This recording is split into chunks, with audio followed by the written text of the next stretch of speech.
प्रसारण संकष्ट बनदेवी का श्राप एक बंगाली रहस्यमय कहानी है।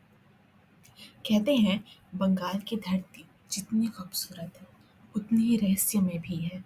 हर गांव, हर घाट, हर पुराने मंदिर के पीछे छिपी है एक अनकही दास्तां। आज मैं आपको सुनाने जा रही हूँ एक ऐसी ही कहानी, बनदेवी का श्राप। नदिया जिले के एक छोटे से गांव बिरनपुर की। बहुत साल पहले गांव के लोग एक बात हमेशा कहते थे, सांझ के बाद बनदेवी के जंगल में न जाना। लोगों का मानना था कि उस जंगल में बसती है बनदेवी, एक ऐसी देवी जो जंगल की रखवाली करती है। जो उस जंगल में श्रद्धा से जाए उसे आशीर्वाद मिलता है, पर जो लालच या अपमान के भाव से जाए वो कभी लौट कर नहीं आता। इस गांव में मुखर्जी परिवार रहता था। घर में एक जमाई बाबू थे, रमेश। शहर में पढ़ा लिखा लेकिन अहंकारी। गांव के लोगों के विश्वास पर हमेशा हंसता था। एक दिन बारिश हो रही थी, बिजली गरज रही थी। गांव के बुजुर्गों ने कहा, आज बनदेवी की पूजा का दिन है, आज जंगल मत जाना। पर रमेश हंसा और बोला, देवी, जंगल, ये सब अंधविश्वास है।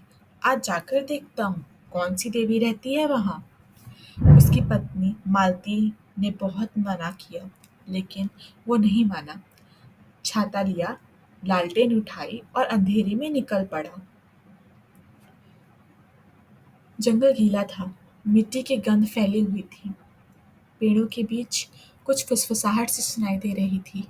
रमेश के कदमों के नीचे पत्तियां चरमरा रही थी।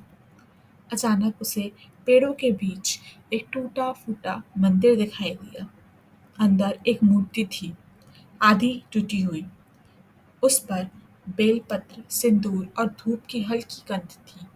वो हंस पड़ा। यही है तुम्हारी बनदेवी, जो लोगों को खा जाती है।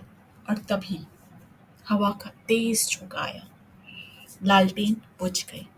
चारों तरफ अंधेरा छा गया। उसने पीछे मुड़कर देखा, कोई नहीं था। फिर अचानक उसके कंधे पर किसी ने हाथ रखा। वो पलटा, पर वहां सिर्फ हवा थी। धीरे से एक आवाज गूंजी, कहा था ना, शाम के बाद मत आना। रमेश का शरीर कांप उठा। उसने भागने की कोशिश की, लेकिन तभी मिट्टी हिली और दो सफेद हाथ जमीन से निकले। उसके पैरों को पकड़ लिया। वो चीखा, बचाओ! और जंगल में उसकी आवाज निकल ली।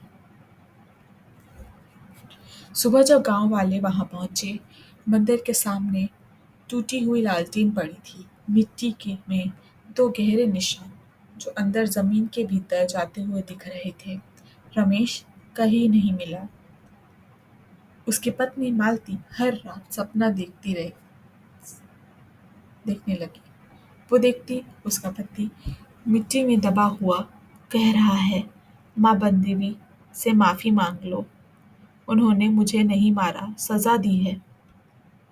आज भी बीरनपुर के लोग उस जंगल में शाम के बाद नहीं जाते। कहते हैं वहाँ आज भी वो पुराना मंदिर है और कभी-कभी हवा में एक हंसी गूंजती है, धीमी पर ठंडी।